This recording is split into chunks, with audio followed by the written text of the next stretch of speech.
생명을 공급하는 데 앞장섬 3주 개요 1일 우리는 영원한 생명을 소유하고 누릴 뿐 아니라 이 생명을 몸의 다른 지체들에게 공급할 수 있다. 하나님은 우리가 생명을 소유하기를 원하시며 그분의 생명이 우리로부터 흘러나오기를 원하신다. 우리는 주님의 생명을 받아들였을 때 생명의 원천에 연결되었다. 생수는 우리 안에 있을 뿐 아니라 생수의 강들이 되어 우리로부터 다른 이들 안으로 흘러들어가 그들에게 생명을 공급하고 그들의 목마름을 해결해 준다. 하나님은 그리스도의 생명을 그 안으로 더욱더 많이 분배할 수 있는 사람들을 찾고 계시는데 이것은 그들이 다른 사람들에게 그분의 생명을 공급할 수 있도록 하기 위한 것이다. 생명은 통로들이 필요하고 하나님은 우리가 그분의 생명이 다른 사람들 안으로 흘러 들어갈 수 있는 통로들이 되기를 원하신다. 우리 안에 있는 영원한 생명은 우리 자신 안에 있는 죽음과 교회의 다른 지체들 안에 있는 죽음 모두를 이길 수 있다. 2일 요한일서 5장 16절은 생명을 공급하는 것, 곧 생명을 나누어 주는 것을 언급한다.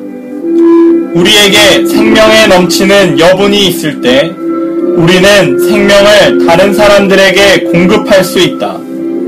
요한일서 5장 16절에서 누구든지 구하십시오. 그러면 그가 생명을 줄 것입니다. 라는 말씀은 주님 안에 거하며 주님과 하나인 믿는 이를 가리켜 말하는 것이다. 이것은 그러한 믿는 이가 하나님의 생명 주시는 영께서 다른 사람들에게 생명을 주실 수 있도록 하는 수단, 곧 통로가 될 수 있다는 것을 가리킨다. 이것은 신성한 생명의 교통 안에서 생명을 공급하는 문제이다. 다른 사람들에게 생명을 주고 분배할 수 있는 이들이 되기 위해서 우리는 반드시 신성한 생명 안에 거하며 신성한 생명 안에서 살고 존재해야 한다. 우리는 우리 안에 있는 영원한 생명을 체험하고 누려야 하며 신성한 생명이 몸의 다른 지체들에게 흘러갈 수 있도록 하는 통로가 됨으로써 이 생명을 공급해야 한다. 우리가 영원한 생명이 다른 사람들에게 흘러나가도록 하는 통로가 되고자 한다면 반드시 주님 안에서 깊이가 있어야 하고 반드시 주님의 마음 안에 있음으로써 주님의 마음을 알아야 한다. 3일 교회 건축을 위해서는 생명의 사역이 요구된다. 교회 역사 전체에 걸쳐서 교회는 은사들에 의해 분열되었지만 생명의 사역에 의해서는 분열될 수 없다. 우리가 생명의 사역에 모든 주의를 기울인다면 항상 하나 안에 지켜질 것이다. 생명의 사역은 우리가 체험한 그리스도를 생명으로서 공급하는 것이다. 사역은 십자가의 작용으로 말미암아 나온다. 십자가의 길에 의해 우리는 다른 이들에게 공급할 수 있는 생명이신 그리스도의 풍성을 얻는다. 우리가 얼마나 많은 생명과 얼마나 많은 그리스도의 풍성의 실제를 공급할 수 있는지는 우리가 얼마나 많은 계시를 받았고 우리에게 계시된 것을 위해 얼마나 많은 고난을 받았는지에 달려있다.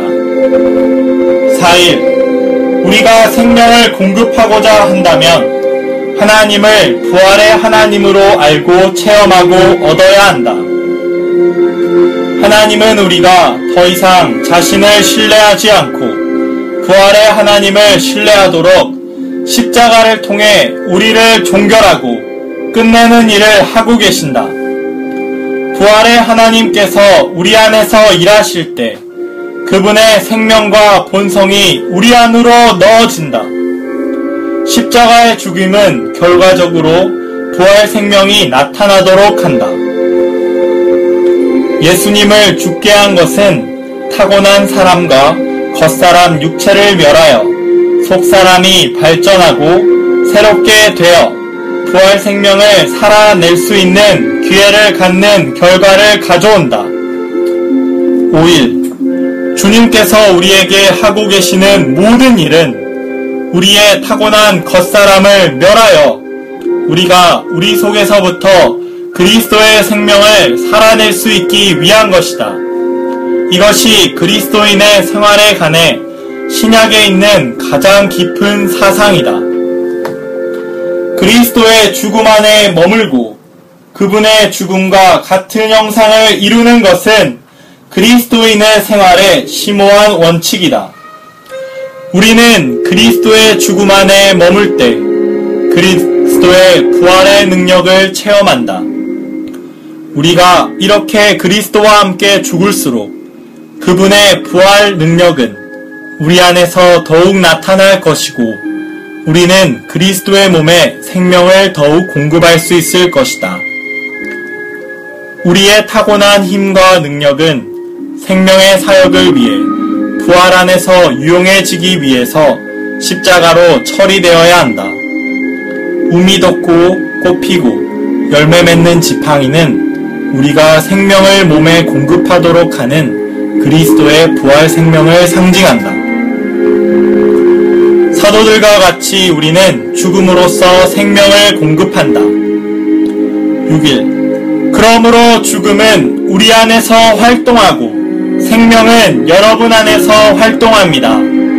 사도들의 일은 생명이 믿는 이들 안에서 활동할 수 있도록 죽음이 그들 안에서 활동하는 일이다. 이것이 새 언약의 참된 사역의 일이다.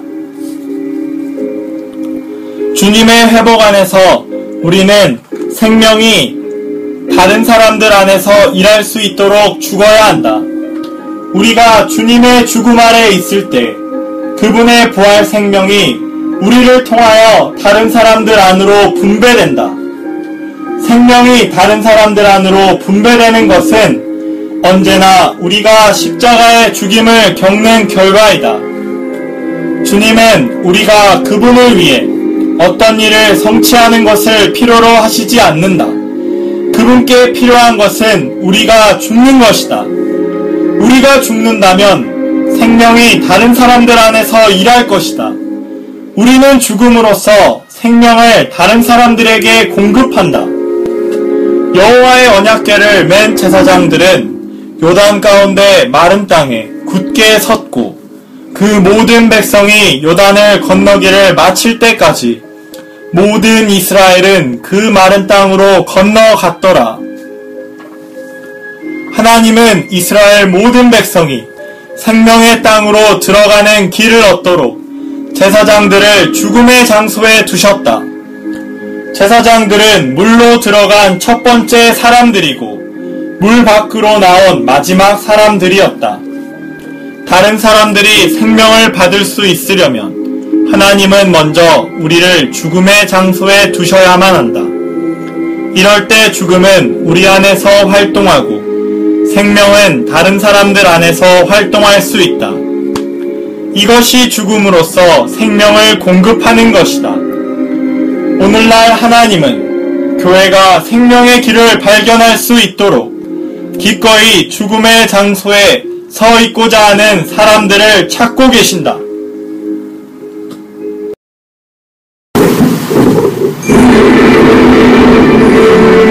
생명을 공급하는 데 앞장섬 3주 1일 아침의 누림 요한복음 7장 38절 나를 믿는 사람은 성경에서 말한 대로 그의 가장 깊은 곳에서 생수의 강들이 흘러나올 것입니다.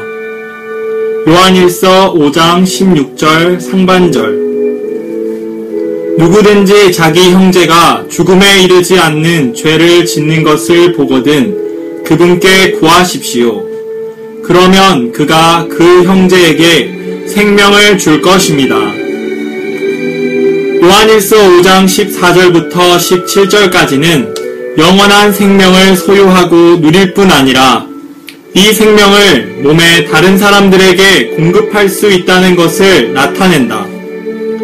이것은 우리가 영원한 생명을 다른 사람들에게 공급할 수 있음을 뜻한다. 이것에 대한 요한의 사상은 깊다.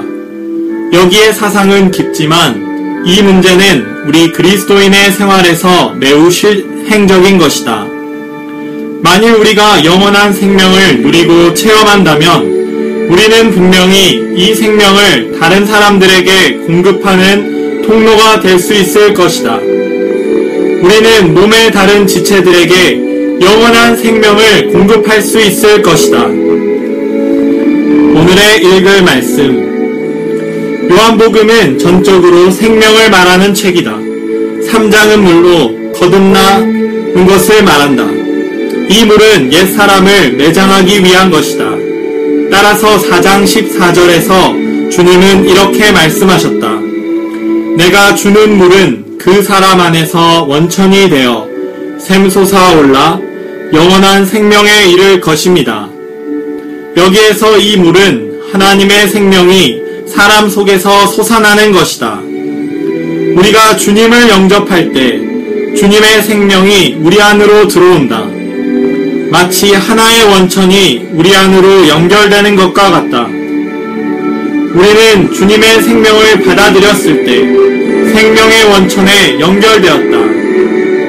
7장에서는 이 생수가 단지 우리 안에 있을 뿐 아니라 생수의 강들이 되어 우리로부터 다른 이들 안으로 흘러 들어가 그들에게 생명을 공급하고 그들의 목마름을 해결해 준다. 하나님은 단지 우리가 그분의 생명을 얻는 것에만 족하지 않으신다. 하나님은 그분의 생명이 우리로부터 흘러나가기를 원하신다. 바보자매님은 바로 이런 분이었다. 사람들이 그녀를 만날 때마다 생명을 만졌다.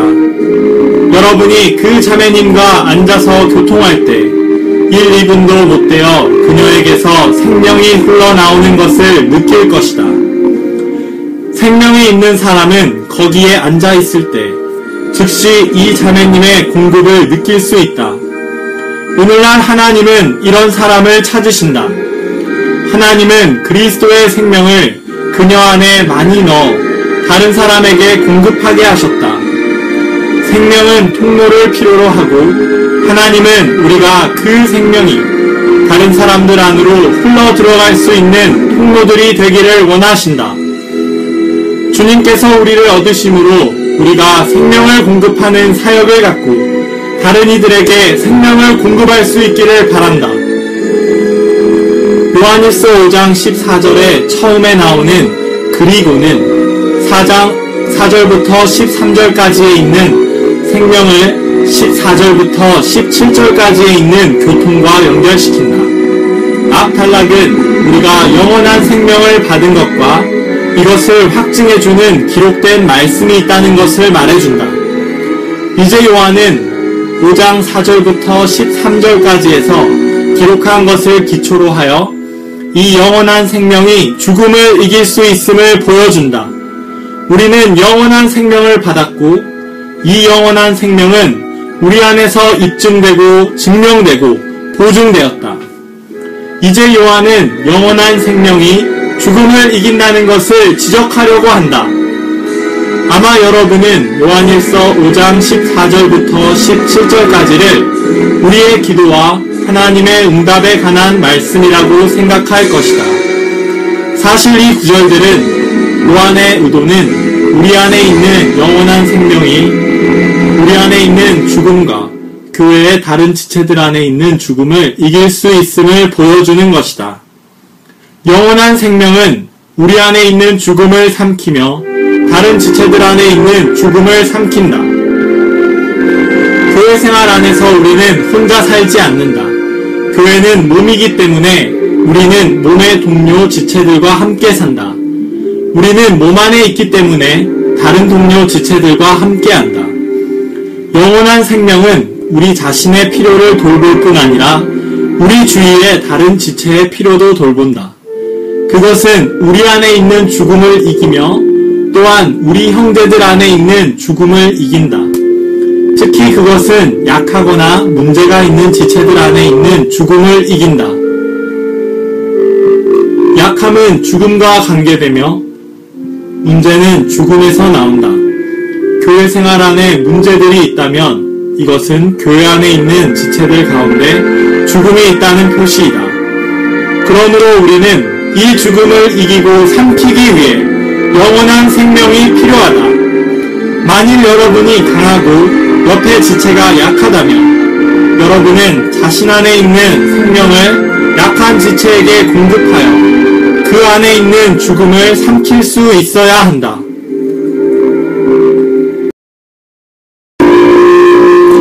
생명을 공급하는 데 앞장섬 3주 2일 아침의 누림 요한일서 5장 14절 그리고 우리가 그분 앞에서 갖는 담대함은 바로 우리가 무엇이든지 그분에 따라 구한다면 그분께서 들으신다는 것입니다.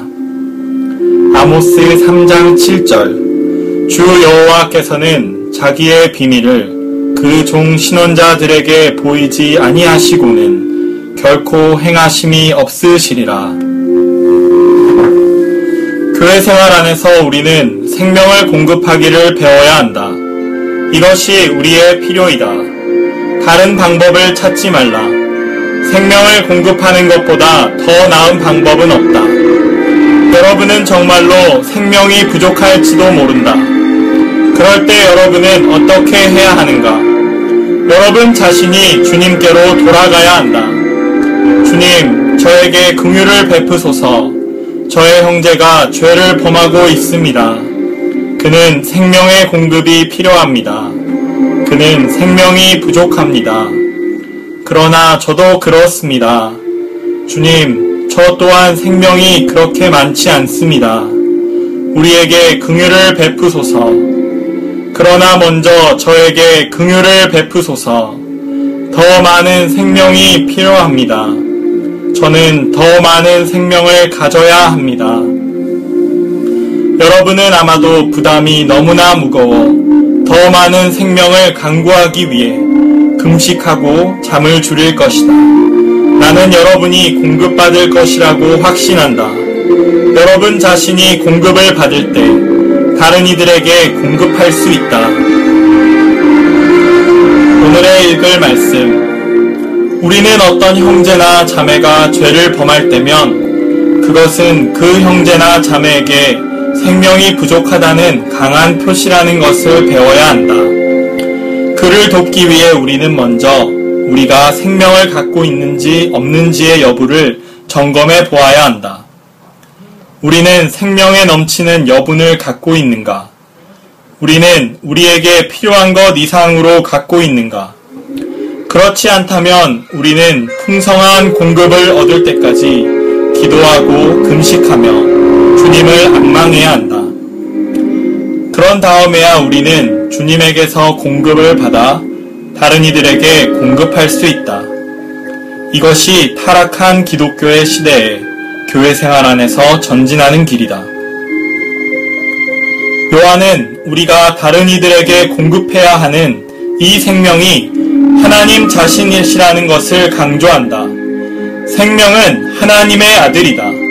이분은 참되신 하나님이시며 영원한 생명이십니다. 우리의 필요는 주 예수님의 더 많은 몫을 갖는 것이다. 그럴 때 우리는 다른 이들에게 공급할 넘치는 여분을 갖게 될 것이다. 이것은 지식이나 교리에 넘치는 여분이 아니라 하나님의 넘치는 여분이다. 요한일서 5장 16절에서 첫 번째 수로 동사인 구하십시오의 주어가 그이듯이 생명을 줄 것입니다의 주어도 여전히 그이다. 이것은 구하는 사람이 죄 범한 형제에게 생명을 주리라는 것을 나타낸다. 이것은 구하는 사람 자신이 생명을 갖고 있어서 스스로 다른 사람들에게 생명을 줄 수 있다는 뜻이 아니다. 그것은 그렇게 구하는 사람이 주님 안에 거하고 주님과 하나이며 주님과 한 영 안에서 구함으로써 하나님의 생명 주시는 영께서 죄를 범한 형제에게 생명을 주실 수 있는 수단이 된다는 뜻이다. 이것은 신성한 생명의 교통 안에서 생명을 분배하는 것이다. 다른 사람들에게 생명을 주고 분배할 수 있는 이들이 되기 위해서 우리는 반드시 신성한 생명 안에 거하며 신성한 생명 안에서 살고 존재해야 한다. 야고보서 5장 14절부터 16절까지의 기도는 치료를 위한 기도이며 여기에 기도는 생명을 분배하기 위한 것이다. 여기에 핵심 요점은 만일 우리가 요한일서 5장 16절에 기록된 대로 형제를 위해 기도하려면 주님과 하나 되어야 한다는 것이다. 우리는 주님 안에 거해야 하며 그분과 한 영 안에서 구해야 한다. 우리가 주님과 완전히 하나일 때 우리는 하나님의 생명 주시는 영께서 우리가 기도하는 사람에게 생명을 분배하실 수 있는 수단과 통로가 될 수 있다. 이 생명의 분배는 신성한 생명의 교통 안에서 이루어진다. 우리 안에 있는 영원한 생명은 실질적이며 실지적이다. 한 면에서 우리는 우리 안에 있는 이 영원한 생명을 누릴 수 있다. 다른 면에서 우리는 이 영원한 생명을 다른 사람들에게 전달할 수 있다. 우리는 영원한 생명이 우리에게서 혹은 우리를 통하여 다른 사람들에게 흘러가는 통로가 될 수 있다. 그러나 영원한 생명이 다른 사람들에게 흘러가는 통로가 되는 체험은 깊은 것이다. 이것은 피상적인 방법으로 이루어질 수 없다. 만일 우리가 영원한 생명을 다른 사람들에게 흘러나가도록 하는 통로가 되고자 한다면 반드시 주님 안에서 깊이가 있어야 하고 반드시 주님의 마음 안에 있음으로써 주님의 마음을 알아야 한다. 만일 우리가 그러한 정도까지 주님 안에 들어갔다면 우리는 우리와 가까운 죄를 지은 형제에 대한 주님의 뜻을 자연히 알게 될 것이다. 우리는 형제의 상황에 대한 주님의 뜻을 알기 때문에 그를 위해 어떻게 기도할지를 알 것이다.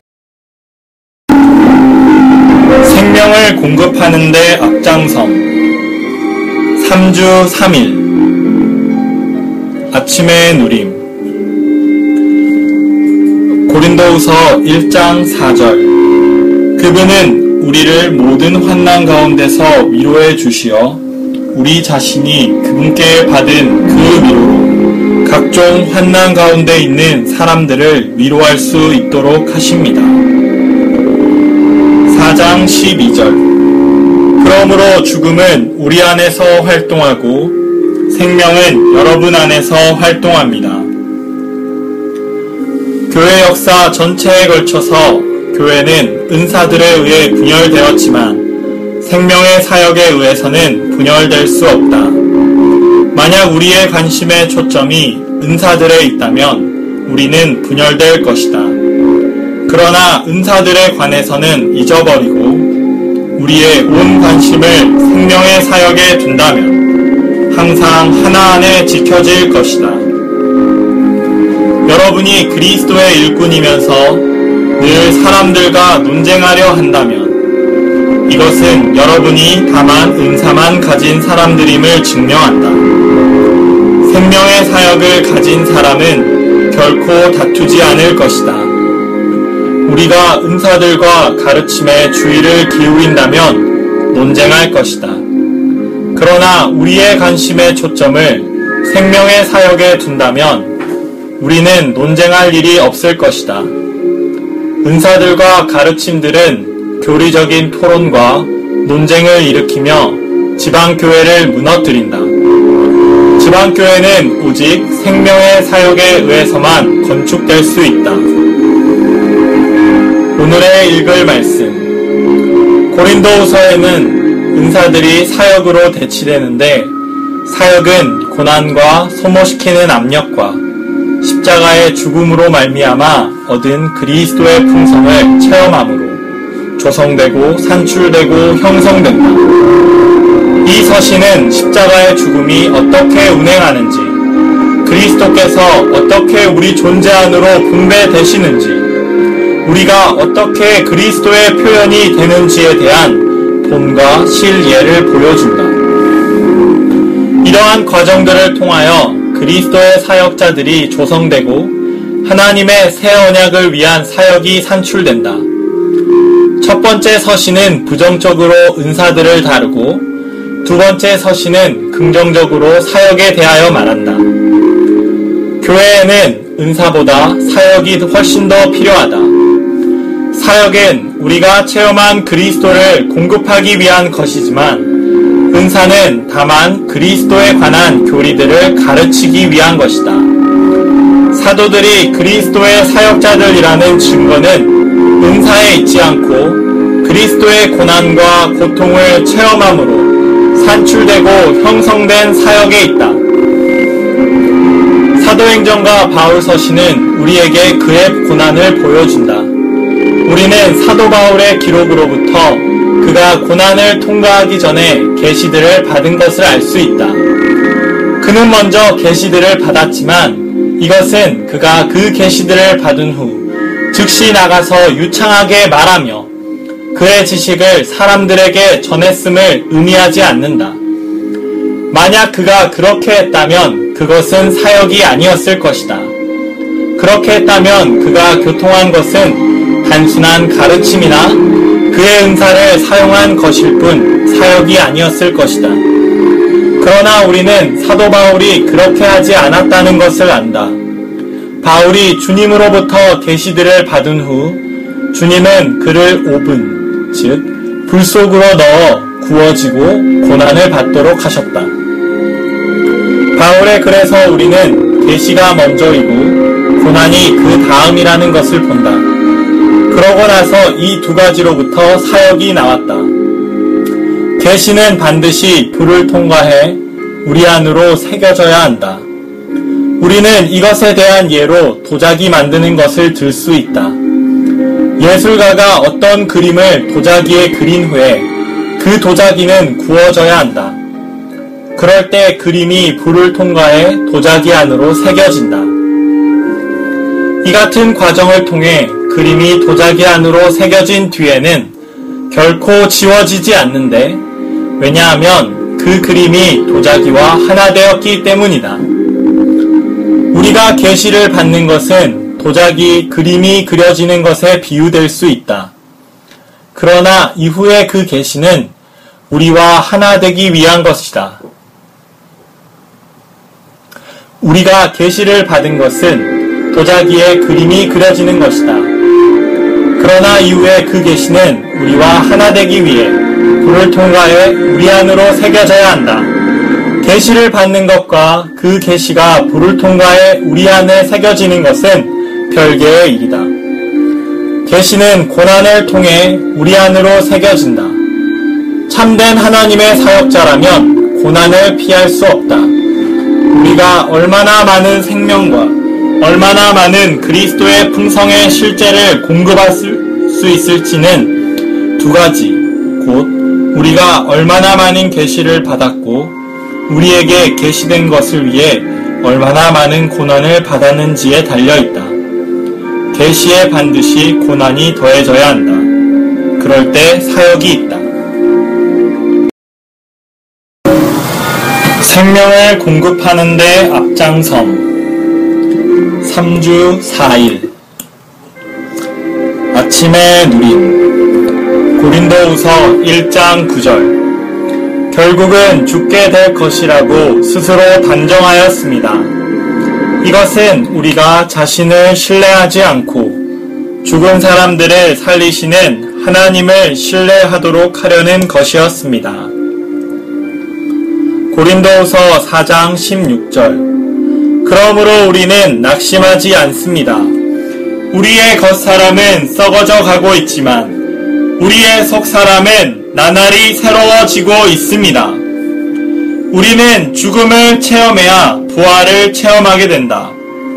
부활은 죽은 사람들 다시 살리시는 바로 그 하나님이다. 십자가가 하는 일은 우리가 부활 안에서 하나님을 체험할 수 있도록 우리의 자아를 끝내는 것이다. 십자가를 체험한 결과는 항상 부활의 하나님을 누리는 것이다. 이러한 체험으로 말미암아 사역이 산출되고 형성된다. 오늘의 읽을 말씀, 고린도후서 4장 7절부터 12절까지에 있는 바울의 말은 우리가 끝날 필요가 있음을 보여준다. 우리는 종결될 필요가 있다. 그러면 우리는 자신을 신뢰하지 않고 하나님을 신뢰하기를 배우게 될 것이다. 우리가 자신을 신뢰하지 않고 하나님을 신뢰할 필요가 있다고 말하기는 쉽지만 이러한 사실이 새겨지려면 얼마만큼의 체험이 필요하다. 하나님은 우리를 끝내시기 위하여 십자가를 통하여 일하고 계신다. 하나님은 우리를 끝내시고 우리의 영성과 영적 성취조차도 끝내시기 위해 일하고 계신다. 우리는 자신의 영적인 성취를 대단히 신뢰할지 모르지만 그것조차도 끝나야 한다. 우리가 보았듯이 변화는 고린도후서 4장에서 새로워짐이다.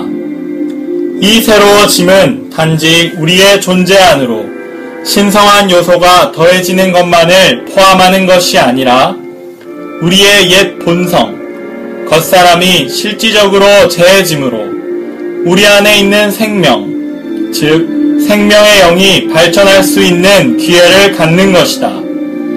이러한 내적 생명의 발전이 새로워짐이다. 우리는 나무를 예로 들 수 있다. 겨울 동안의 나무들은 동면을 하지만 봄철이 되면 우리는 나무의 속 생명의 발전을 볼 수 있다. 이것은 단지 변화만이 아니다. 그것은 새로워짐이다.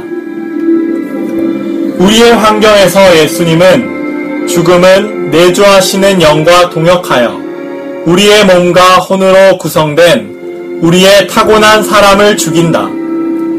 내주하시는 영은 우리를 죽이기 위해 일하신다. 그 영은 죽이시는 분이시지만 우리를 죽이기 위해 도구로서 칼이 필요하시다.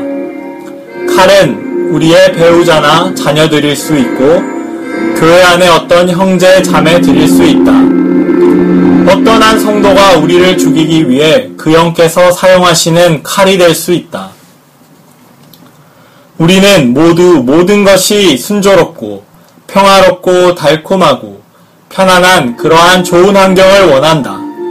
그러나 반대로 우리는 고난과 압력이 있는 환경 아래 있으며 이러한 환경은 그 영과 협력하여 우리의 타고난 사람을 죽인다.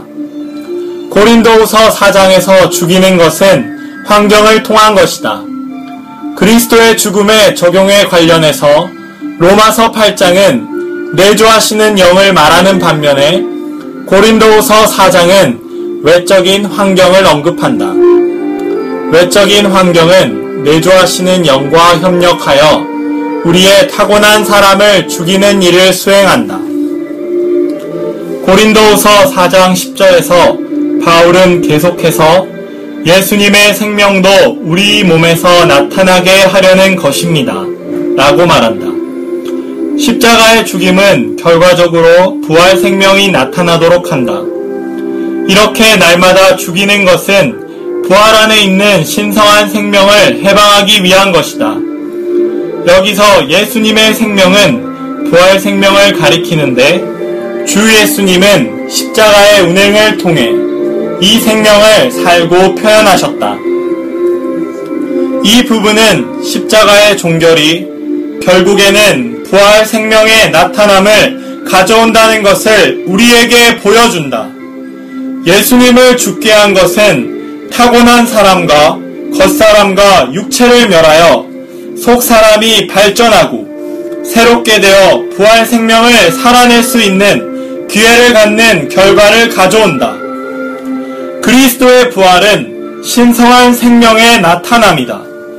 부활은 예수님의 생명이 죽음을 통해 나타난 것이다. 바울은 완전히 체험에 의해 고린도후서 4장을 썼다.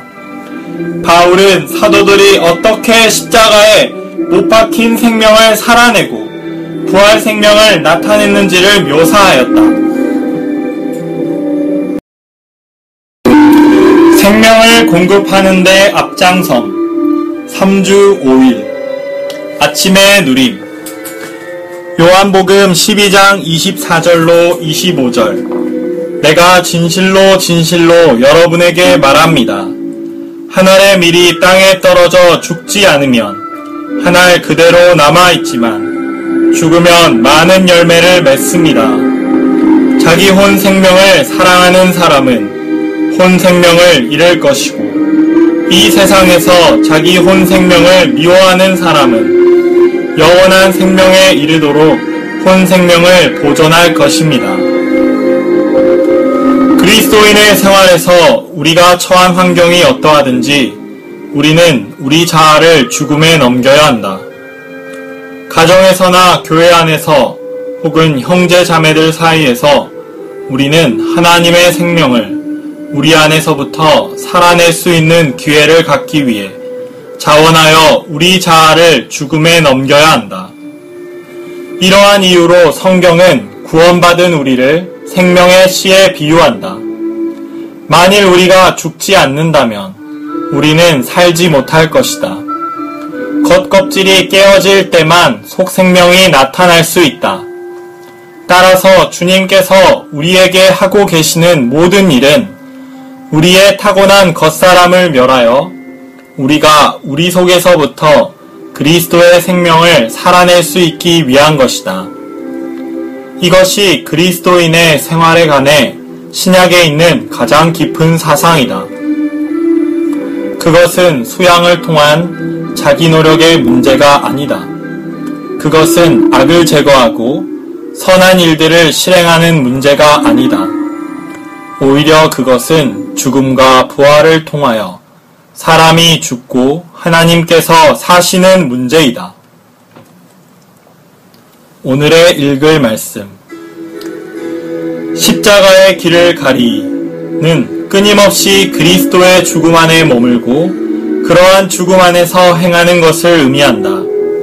이것은 그리스도인의 생활에 지극히 심오한 원칙이다. 우리가 그리스도의 죽음 안에 머물고 그 안에서 행할 때 우리는 내적으로 그리스도의 부활 능력을 누릴 수 있다. 그러므로 로마서 6장 5절은 우리가 그분의 죽음과 같은 모양 안에서 그분과 연결되어 자랐다면 또한 그분의 부활과 같은 모양 안에서도 그분과 연결되어 자랄 것입니다. 라고 말한다. 여기에서 그분의 죽음과 같은 모양은 앞 구절에 언급된 침례이고 그분의 부활과 같은 모양은 생명의 새로움이다. 침례를 받음으로 우리는 그분의 죽음과 같은 모양 안에서 그분과 함께 자랐다. 이제 그분의 죽음을 통해 우리는 그분의 부활 안으로 자랐는데 이 부활 안에서 우리는 생명의 새로움 안에서 행한다. 더욱이 우리가 주님의 죽음의 끝내말에 있을 때 그분의 부활 생명이 우리를 통하여 다른 사람들 안으로 분배된다. 생명이 다른 사람들 안으로 분배되는 것은 언제나 우리가 십자가의 죽임을 받아들인 결과이다. 우리 믿는 이들을 위해 세워진 성경의 기본 원칙은 자기 개선이나 악을 거절하고 선을 실행하는 것이 아니라 우리 자신을 그리스도의 죽음 안으로 넘기는 것이다. 우리가 주님을 사랑하고 주님을 누릴 때 우리는 주님 안에 거한다. 그와 같이 그분의 첫 번째 활동은 우리 안에 있는 육체의 모든 것을 죽음에 넘기는 것이다. 우리가 이러한 식으로 그리스도와 함께 죽을수록 그분의 부활 능력은 우리 안에서 더욱 나타나게 될 것이다. 타고난 힘과 능력이 십자가로 처리를 받은 후에는 부활 안에 있기 때문에 유용해진다. 부활 안에서 신성한 어떤 것이 우리의 힘과 능력 안으로 넣어졌다. 심지어 어떤 신성한 요소가 우리의 언변 안으로 넣어졌다. 우리는 말을 할 때 십자가로 처리된 언변을 가져야 한다. 십자가는 항상 십자가로 처리된 사람들 안으로 신성한 요소를 넣는 일을 하여 하나님을 사람 안으로 이끈다. 만일 여러분의 언변이 십자가로 결코 처리받은 적이 없다면 그것은 신성한 것이 없는 타고난 언변이다. 그러나 만일 여러분의 언변이 처리를 받았다면 그러한 종류의 언변은 부활 안에 있으며 신성한 요소로 충만하다. 타고난 언변에는 하나님이 없으나 부활 안에 있는 처리받은 언변은 하나님으로 충만하다. 처리를 받은 후에 우리의 힘과 능력은 주님을 섬기는 데 있어서 부활 안에서 유용하게 된다. 살구나무, 히브리어 원문에 따르면 살구나무로 번역된 단어는 아몬드 나무임. 한 해의 맨 처음, 즉 1월이나 2월에 꽃이 피는 나무이다.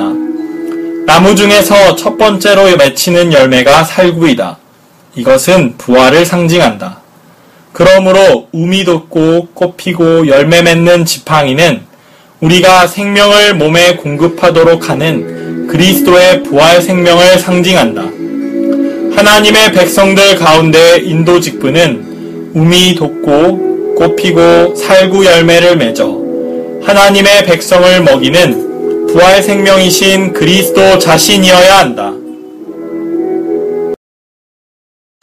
생명을 공급하는 데 앞장섬 3주 6일 아침의 누림 고린도후서 4장 10절 예수님을 죽게 한 것을 우리가 항상 몸에 지니고 다니는 것은 예수님의 생명도 우리 몸에서 나타나게 하려는 것입니다. 민수기 3장 17절 여호와의 언약궤를 맨 제사장들은 요단 가운데 마른 땅에 굳게 섰고 그 모든 백성이 요단을 건너기를 마칠 때까지 모든 이스라엘은 그 마른 땅으로 건너갔더라. 고린도후서 4장 12절은 그러므로 죽음은 우리 안에서 활동하고 생명은 여러분 안에서 활동합니다. 라고 말한다.